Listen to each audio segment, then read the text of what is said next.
My son cried the morning they buried my father, not because he loved his grandfather, because he knew what I was about to find out.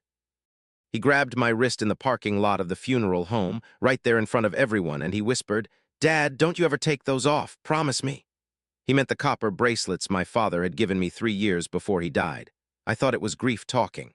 I thought my boy was just scared of losing people. I put my arm around him and told him I wasn't going anywhere.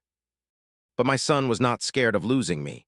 He was scared of what would happen when I finally understood what those bracelets meant, what was inside them, what my father had hidden there, right against my skin, for 3 years, waiting for a day he knew was coming but prayed would never arrive. The day I walked into the pharmacy to get my father's final medications settled, the pharmacist looked at my wrist and went completely pale. She asked me to follow her to the back room. She closed the door. She said, "Mr. Jayden, do you know what your father put inside those?" I did not. But by the time she finished talking, I understood why my brother had moved so fast after the funeral. I understood why my stepmother had already changed the locks on the house. I understood why my son had been warning me every single morning for 3 years without ever telling me why. And I understood that the quiet, gentle man who raised me had spent the last years of his life building a wall around everything he loved, brick by brick, in secret, because he knew his own family was going to try to take it all. Before this story goes any further, I need to ask you something real. If the people closest to you had been quietly planning to take everything from you, and someone you loved knew but could not find the words to warn you, how long would it take you to forgive that silence? Because that is one of the questions this story is going to force you to sit with.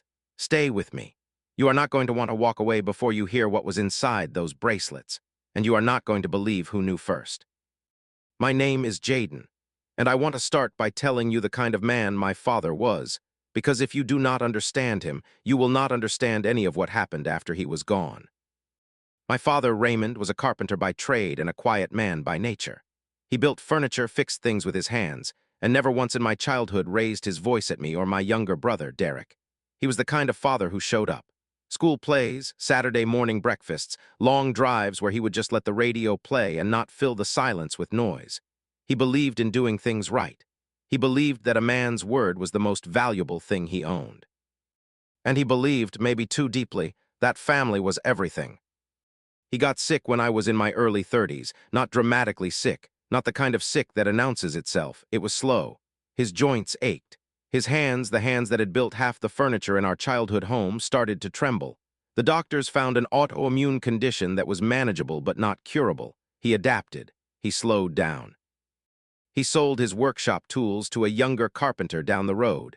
And he spent more time at home, more time in his garden, more time watching me and my son, Marcus, who was 9 at the time and already the kind of kid who noticed everything. Marcus adored his grandfather. That is the foundation of this entire story. A 9-year-old boy who sat with his grandfather on the back porch almost every weekend and listened to him talk. And my father, I think, knowing that his time was moving differently now, told Marcus things he never told me. I did not know that then. I was busy. I was working 2 jobs at that point because my marriage had ended 2 years earlier and I was covering everything on my own. My ex-wife had left quietly and without much drama, which I respected. Marcus lived with me full-time, and I was grateful for that. I threw myself into being present for him the way my father had been present for me. My stepmother, Carol, had been married to my father for 11 years at that point. She came into our lives when Derek and I were already adults, so she never had to be a mother to us, and she never tried to be. She was pleasant on holidays. She remembered birthdays. She asked about work in the polite way that people ask when they want to seem interested without actually being curious. I did not dislike her. I did not love her. She was my father's wife, and I respected that she made him happy, and I left it at that. My brother Derek was different from me in almost every way. Where I was steady, Derek was unpredictable. Where I stayed quiet in conflict, Derek got loud. He had borrowed money from my father 3 times that I knew about, and probably more times that I did not. He had gone through 2 jobs in 4 years, and each time it happened, my father quietly helped him land on his feet without ever making him feel ashamed about it. Derek lived 20 minutes away from my father's house and visited often, which I thought was a good thing. What I did not know was that Derek and Carol had been spending a great deal of time together without my father in the room. That detail will matter. I'm going to come back to it. My father gave me the copper bracelets on a Sunday afternoon about 3 years before he passed. I had come over to help him fix a section of fencing in his backyard, and afterward we sat on the porch with cold water and let the late afternoon go quiet around us. He went inside and came back with a small cardboard box. Inside were 2 wide copper bracelets, the kind that arthritis patients sometimes wear, with smooth edges and a dull reddish-brown color. He said he had been wearing them for his joints, but his condition had progressed past the point where they helped. He said he wanted me to have them. He said he had put a little something inside them to keep safe. He said it quietly, the way he said most important things, and then he changed the subject to Marcus, and I put the bracelets on because my father asked me to, and I wore them because he was my father and I loved him. I did not look inside them right away, and by the time I thought about it again, I was wearing them every day without thinking, the way you wear a watch or a ring, and it just became part of me. Marcus, who was 12 by then and watching everything, started asking me every morning if I was wearing them. I thought it was sweet, a small ritual. I did not understand it. My father passed away on a quiet Tuesday morning in late autumn. He had not been hospitalized. He had been home with Carol, and the end came gently. I got the call at work and I drove to the house, and by the time I arrived, Derek was already there. Carol was already there, and there was already a man I did not recognize sitting at the kitchen table with a leather folder in front of him. I asked who he was. Carol said he was their estate attorney. She said it very calmly, the way you say something you have practiced saying. Derek did not meet my eyes. I want to tell you that I processed my father's death fully in that moment, but the honest truth is that the presence of that attorney pushed something cold into the room that made it hard to feel anything properly. I remember thinking, this is wrong.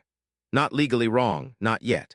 Just wrong in the way a room feels wrong when furniture has been moved in the night and you cannot quite name what is different. The funeral was 4 days later. It was a small service, the way my father would have wanted. A few old friends from his carpentry days, 2 neighbors, me and Marcus, Derek and his girlfriend, Carol in a black dress that cost more than my father had ever spent on a single item of clothing in his entire life. I noticed that. I do not know why I noticed it, but I did. Marcus held my hand through the service.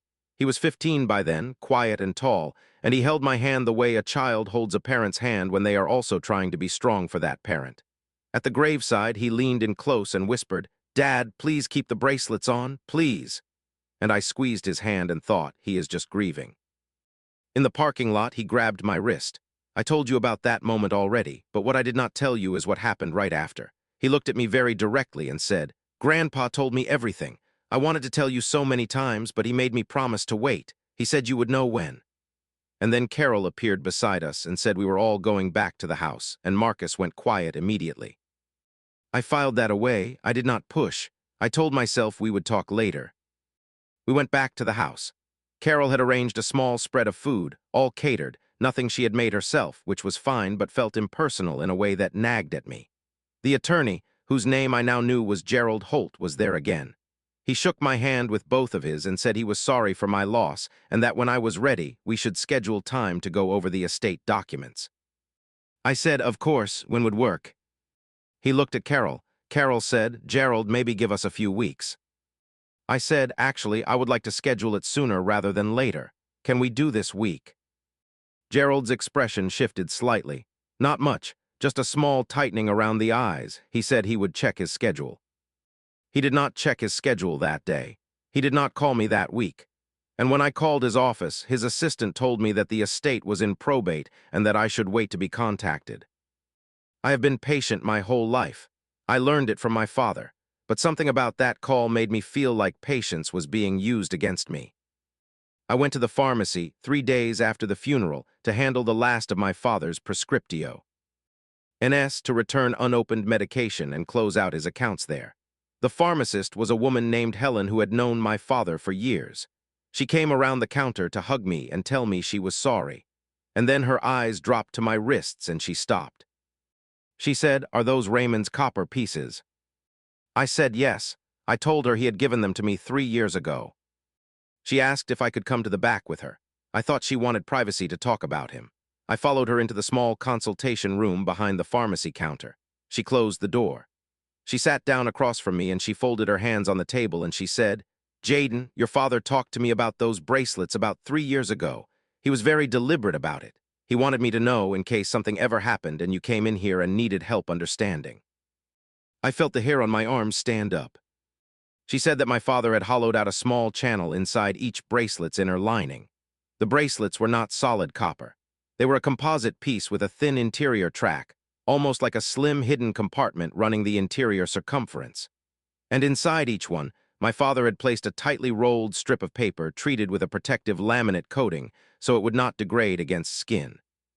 She said he had done it himself at his workbench before his hands got too bad, with the same precision he brought to everything he ever built. She said he told me what was on the papers. He did not show me. But he told me so that if you came here confused or scared, I could help you understand what you were looking at. I looked down at my wrists. I had worn these every single day for 3 years. I had showered in them, slept in them, worked in them. They were part of my skin by now. And inside them, pressed against me this whole time, my father had put something important enough to hide, but important enough to keep close. I asked her what was on the papers. She said there is a handwritten codicil to his will on one strip, witnessed and dated, and on the other strip there is a combination to a lockbox and an address. He said you would know what to do when you read them. I sat in that small back room of the pharmacy for a long time after Helen finished talking. I did not cry. I just sat there and felt my father's hands all around me, as real as the day he fastened those bracelets on my wrists. I drove home and I sat at my kitchen table, and I took the bracelets off for the first time in 3 years. My wrists felt bare in a way that went beyond physical. I used a thin, flat tool from a kitchen drawer to pry along the inner edge of the first one, following the barely visible seam my father had hidden so well that I had never noticed it with my naked eye. Inside was a tightly rolled strip of paper no wider than a finger. I unrolled it carefully on the table. It was handwritten in my father's precise, measured script. The letters were smaller than his normal handwriting, which I understood. He had made every word count. And what those words said changed the entire shape of the world I thought I was living in. My father had written a codicil to his formal will, dated 3 years before his death, signed by him, and witnessed by 2 signatures I did not recognize but would later trace to 2 retired neighbors who had since moved to different states. The codicil stated clearly that his primary residence, which had been paid off 7 years before his death, was to be placed in a family trust with Jayden listed as the sole trustee. It stated that a specific savings account, listed by its last 4 digits, was designated entirely for the education of Marcus, his grandson. It stated that his personal tools and remaining woodworking equipment, which I thought had been sold, were actually stored at a separate address. And it stated that the formal will on file with Gerald Holt was not his final or complete expression of wishes. That last line landed like a stone dropped into still water. The will on file was not his final or complete expression of wishes. I opened the second bracelet. Inside was a combination, a 6-digit number, and an address I did not recognize. There was also one more line in my father's handwriting. It said, "Son, they knew I was sick before I knew. Give Marcus this letter when he is ready. I love you both more than I ever said out loud." I had to put the paper down. I sat there for a very long time, and then I called Marcus into the kitchen. He was in his room doing homework. He came downstairs and looked at the bracelets on the table and the papers in front of me, and his face did something complicated. Relief and grief arrived at the same moment. I said, "How much did he tell you?" Marcus sat down and he said, "Everything, Dad. He told me everything. But he made me promise to wait until you found out on your own because he said you needed to find it from him, not from me. He said if he told you himself, they would know he told you and they might do something before you were protected." He paused. He was scared, Dad, not of dying, of what Derek and Carol were going to do after. I asked him what Derek and Carol had done. And my 15-year-old son, my father's most trusted secret keeper, took a slow breath and told me everything he had been carrying for 3 years. It started, according to Marcus, about 3.5 years before my father died. My father had gone to a different doctor for a second opinion on his condition, and that doctor had said something the first doctor had not.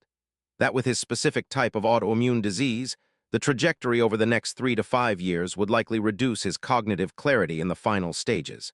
Not dementia, not necessarily, but a diminished capacity that could make him legally vulnerable. He might be fine for years and then decline quickly. The doctor recommended he get his affairs fully in order while he was still completely sharp.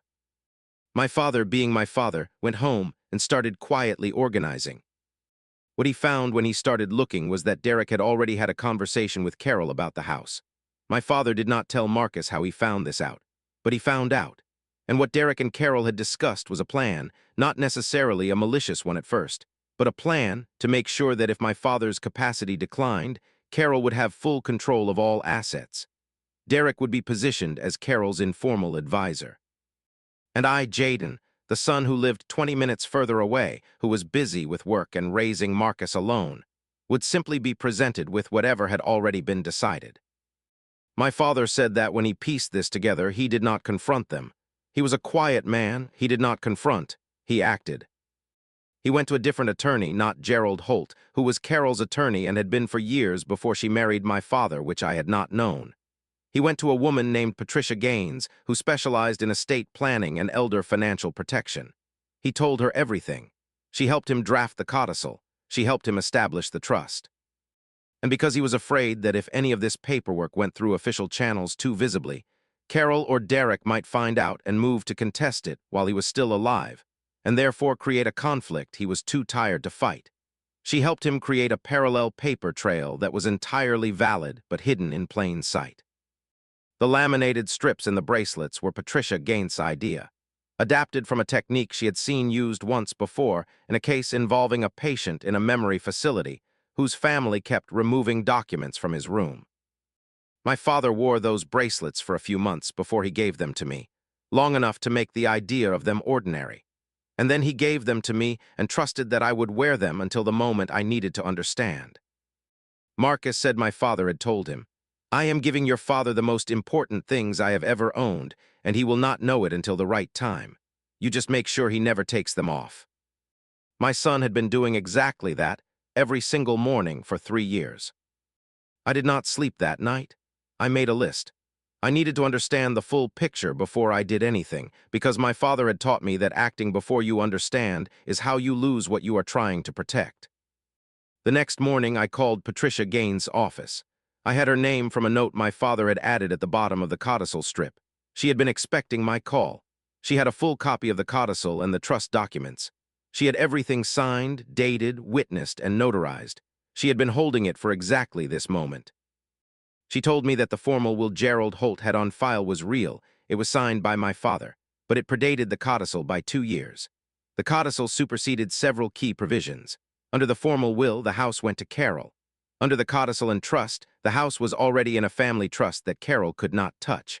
Under the formal will, the savings account was to be divided among family members at Carol's discretion. Under the codicil, that account had already been moved, 3 years ago, into a custodial education account in Marcus's name. Carol and Derek were about to discover that the estate they thought they were managing was significantly smaller than they believed. Patricia Gaines advised me to let probate proceedings continue without revealing what I had for a short while longer, just long enough for her to file the trust documents formally with the probate court and notify Gerald Holt that a superseding document existed. Once that was filed, Gerald Holt would be legally obligated to present it to the court, whether Carol liked it or not. I agreed. I am not naturally strategic, I am naturally patient, but in this case, patient. And strategy arrived at the same decision. The filing happened on a Thursday. I know because I was at work when Patricia called to confirm it had been received and logged. I sat in my car in the parking lot of my office building for 20 minutes afterward, just breathing. I thought about my father sitting at his workbench with his trembling hands, carefully fitting paper strips into copper bracelets, and I had to press my hands to my face for a moment. The call from Carol came the following Monday. She did not open with hello. She said, "Jayden, what is this document that Gerald received?" Her voice was controlled in the way that something controlled always is when pressure is being applied underneath.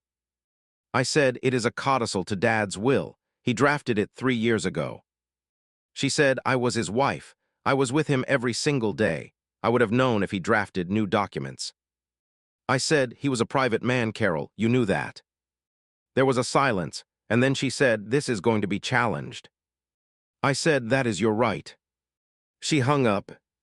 Derek called 4 hours later. He led with anger, which was his default position in any conflict where he felt outmaneuvered. He said I had gone behind the family's back. He said I had probably manipulated Dad while he was declining. He said the timing was suspicious. He said a lot of things that he had clearly been building up to say for years about me and about my role in the family. I let him talk. I have always been good at letting people talk. Not because I am passive, but because people who are panicking will always show you more than they intend to if you give them enough room. By the time Derek finished, he had said 3 things I had not expected. He mentioned that Carol had already spoken to a contractor about the house. He mentioned that he had been listed as a co-beneficiary on something, he did not say what, and he mentioned that they had not expected me to act this fast. Not expected me to act this fast. That told me they had a timeline, and that my filing had disrupted it. I said, Derek, I'm not doing this to hurt you. Dad made sure his wishes were protected. That is not manipulation. That is a man who knew his family well enough to plan carefully. Derek said I should have talked to him first. I said, when? When you were meeting with Carol while Dad was still alive, when you were discussing the house before he passed. Silence, a very specific kind of silence. I said, I know about those conversations, Derek. He said, that is not what it sounds like. I said, okay. And I ended the call. The probate challenge came quickly.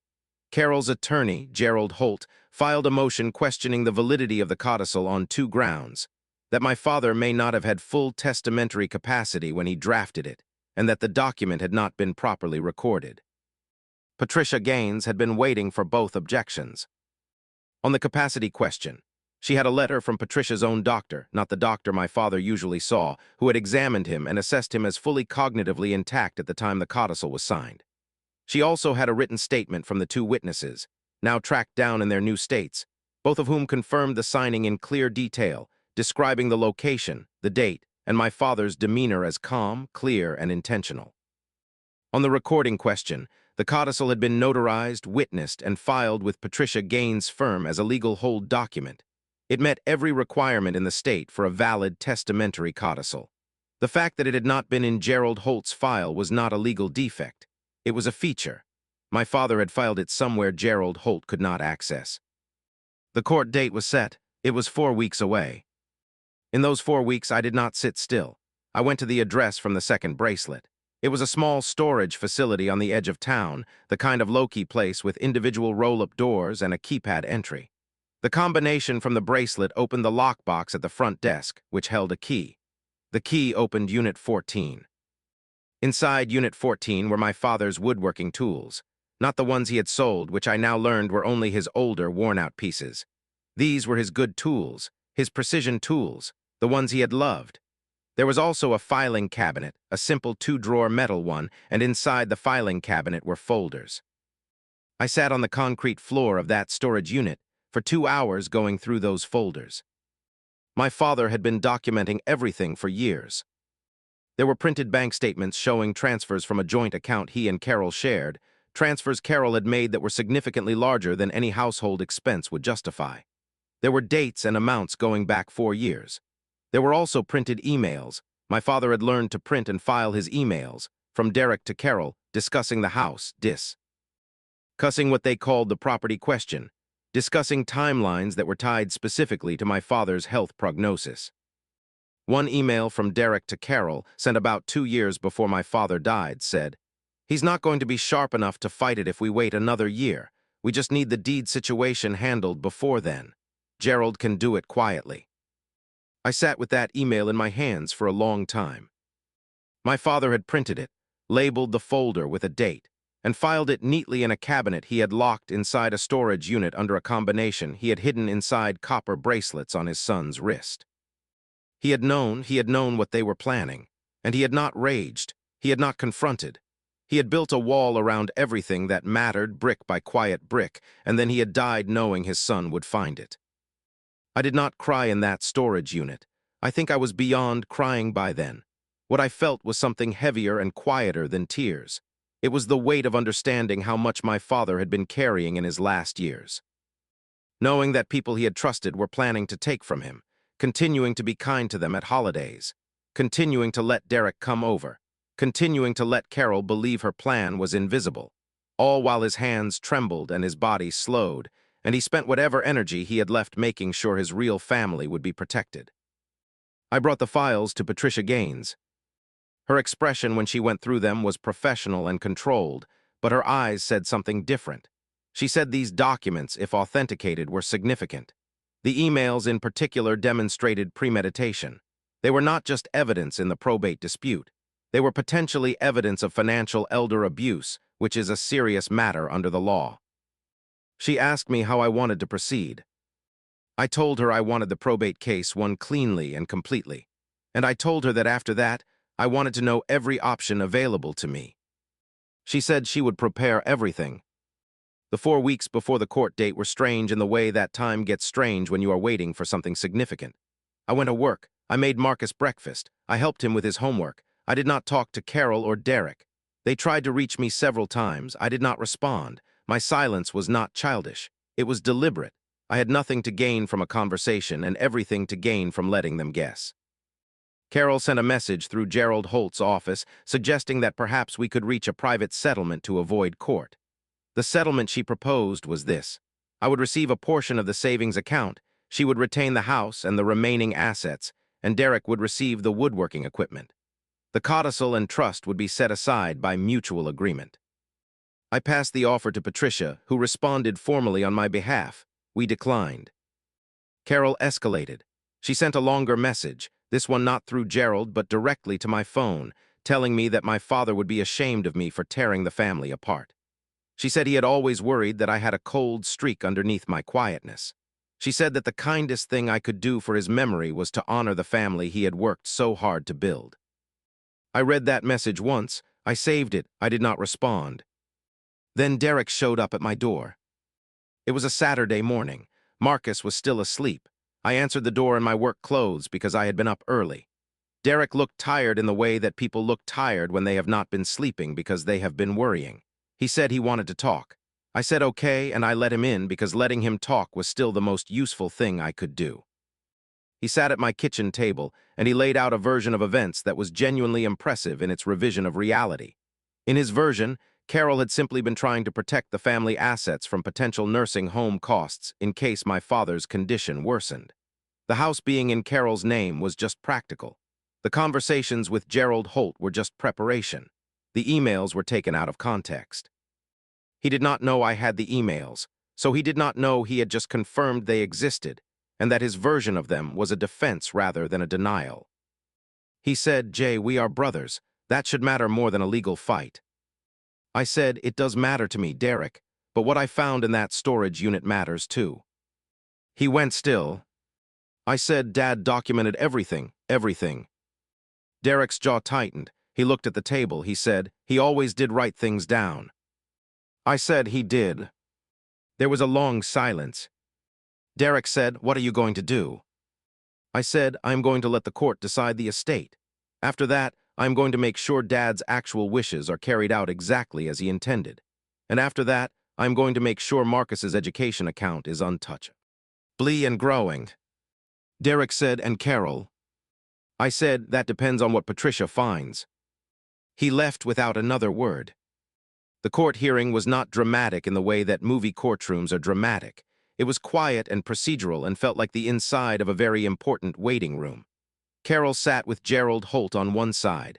I sat with Patricia on the other. Marcus was not there. I had not wanted him there. Patricia presented the codicil, the trust documents, the capacity letter, and the witness statements. She laid it out simply and clearly. Gerald Holt challenged the capacity letter on the grounds that the examining physician had not been my father's primary doctor. Patricia responded that the law did not require a primary physician to assess testamentary capacity. Gerald challenged the witness statements on the grounds that the witnesses had moved out of state. Patricia responded that the statements had been obtained through proper legal process and that the witnesses were available by video if the court wished to question them. The judge asked a number of clarifying questions. She was precise and showed no particular warmth to either side. At one point, she asked Gerald Holt directly whether he had any evidence that the codicil had been executed under any form of undue influence. He said they were still gathering that evidence. The judge looked at him for a moment. She said, "Counselor, you filed this challenge. Are you telling me you do not currently have evidence of undue influence?" Gerald Holt adjusted his posture. He said they had concerns. The judge said concerns were not evidence. She ruled the codicil was valid. The trust was legally established and predated the death by more than 2 years, which made it unassailable under state law. The house was part of the trust. The savings account, which had been moved into Marcus's custodial education account 3 years ago and had been accruing interest since, belonged to Marcus entirely. Carol's share of the estate was what the codicil left her: a life insurance policy my father had maintained and a personal effects allowance. Not nothing, but significantly less than she had spent 3 years planning to receive.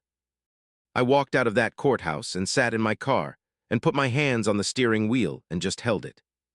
My phone rang. It was Marcus. He said, "How did it go, Dad?" His voice was careful. I said, "It went the way Grandpa planned." He was quiet for a moment. Then he said, "Good." He was so worried. I said, "I know." I said, "Hey, Marcus, can I ask you something?" He said, "Yes." I said, 3 years of keeping that secret, reminding me every single morning, watching me wear those bracelets without knowing. How did you do that?" He said, "Because Grandpa asked me to, and because I trusted him the same way he trusted you." I had to put the phone down for a moment after that. The fallout from the ruling moved in waves, the way fallout always does. Carol retained Gerald Holt to file a secondary challenge on a procedural point. Patricia handled it. The secondary challenge failed. Carol did not file a third one.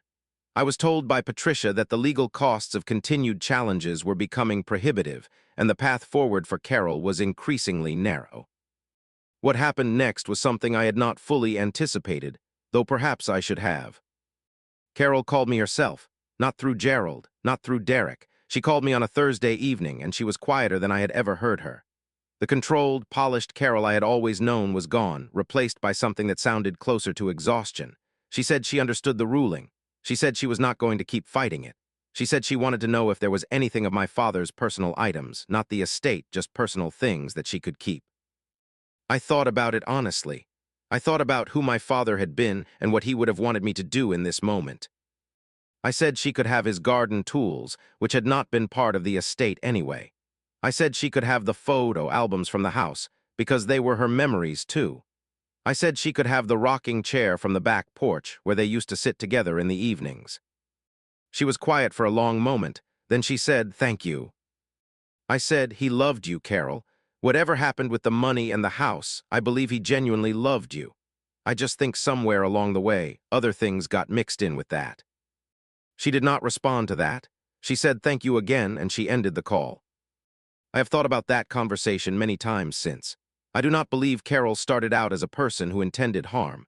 I think she started out as a woman who married a man with modest but real assets, and somewhere along the way, fear about her own future mixed with Derek's particular kind of ambition, and what started as concern became something more calculated. My father saw it happening. He was not wrong to protect himself. But he also, right up until the end, maintained enough complexity about people to give them what they deserved and no less. Derek was harder. Derek did not call me after the ruling. Derek went quiet in the particular way that someone goes quiet when they are deciding what story to tell themselves about what happened. 3 weeks after the court date, I got a message from a mutual cousin saying that Derek had been telling people in the extended family that I had hired a lawyer to steal my father's estate, and had used old documents to manipulate the court. I did not correct this publicly. I let it sit. What I did do was share the relevant documents with Patricia and ask her about the financial elder abuse question. She had spent the 3 weeks since the ruling reviewing the bank statements my father had filed. Her conclusion was that the transfers Carol had made from the joint account were significant enough to warrant a formal complaint to the state's Adult Protective Services Division, which handles financial exploitation of elderly individuals. I filed the complaint. It was not revenge. It was the right thing to do. My father had documented those transfers for a reason. He had not done it to be vindictive. He had done it because he believed that documentation was how truth survived.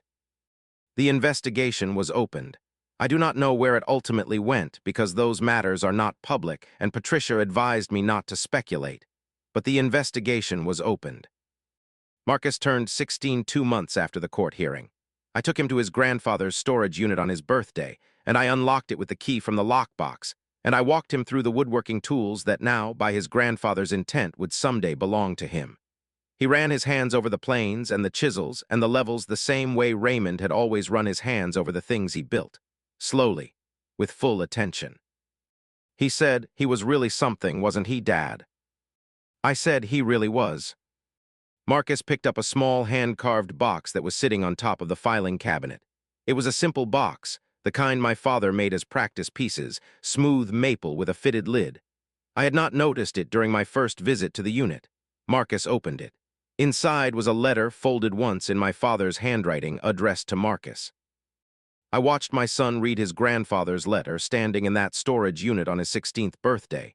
I watched his face move through things I could not name. When he finished, he folded it carefully and put it in his jacket pocket. He did not tell me what it said, and I did not ask. Some things are between a grandfather and a grandson. We drove home in the kind of quiet that is not uncomfortable, the kind that means something has settled. That was 8 months ago now. The house, my father's house, is in the trust. I have been named trustee and I visit it regularly to maintain it. It is not rented out. It is not sold. It sits the way my father left it, the garden a little overgrown now, the back porch still holding the shape of a life well lived. I am not sure yet what the right long-term plan for it is. Patricia and I have discussed options. I am in no hurry. My father was never in a hurry when something mattered. Marcus's education account is growing. He talks about engineering school. He talks about building things, which made me smile in a way that was equal parts happiness and grief. He has his grandfather's hands. People have always said so, and it turns out he also has his grandfather's patience. Derek and I have not spoken. I have not closed the door permanently because I do not believe in permanent closures when it comes to family, not where there is still a chance that understanding might arrive. But I have not gone looking for a conversation either. If Derek ever decides he wants to be honest about what happened, I will hear him out. That is the most I can promise. Carol moved to a smaller apartment. I know this through the cousin network that operates in every extended family. I do not keep tabs on her, but I hear things. I hope she is okay. I mean that in the same complicated way that people mean things when history is complicated. And the copper bracelets are back on my wrist. I put them back on the morning after the court ruling. I know they are empty now. There is nothing inside them anymore. But they are my father's hands around my wrists, and I am not ready to take them off. Maybe I never will be. There is something I want to say before I finish, because I think it is the part of this story that took me the longest to understand. My father was not a perfect man. He was quiet when maybe he should have been louder. He trusted Carol with parts of his life that, in hindsight, deserved more caution. He let Derek borrow and borrow without ever having the harder conversation about what that patterned me. And he spent the last years of his life carrying the knowledge of what was happening around him, with a kind of silence that must have cost him more than I can calculate. But he also acted, quietly, carefully, persistently, and with love at every decision point. He did not expose Derek publicly. He did not confront Carol with fury. He did not spend his final years consumed by bitterness. He planned, he built, he protected. He trusted the right people in the right ways and documented everything else. He gave his most important secrets to a 15-year-old boy who he knew was steady enough to carry them, and to a pair of copper bracelets on his son's wrist. And then he let go, trusting that the truth would be found at the right time, by the right person, and that love is sometimes most powerful when it is patient enough to work quietly. I learned that from him. I think I always knew it. I just needed this particular chapter of my life to teach me how to use it. If this story stayed with you, I want to ask you something before you go. Think about the people in your life who show their love quietly. The ones who do not demand credit, do not make grand gestures, do not say everything they feel. Think about whether you are paying close enough attention to what they are actually doing underneath the silence. Because the loudest love is not always the most careful love. And sometimes the most important things a person ever gives us are the ones we are wearing without even knowing it. If you know someone who needed to hear this story today, share it with them. And if something in this hit close to home, leave it in the comments. You do not have to explain, just say you felt it.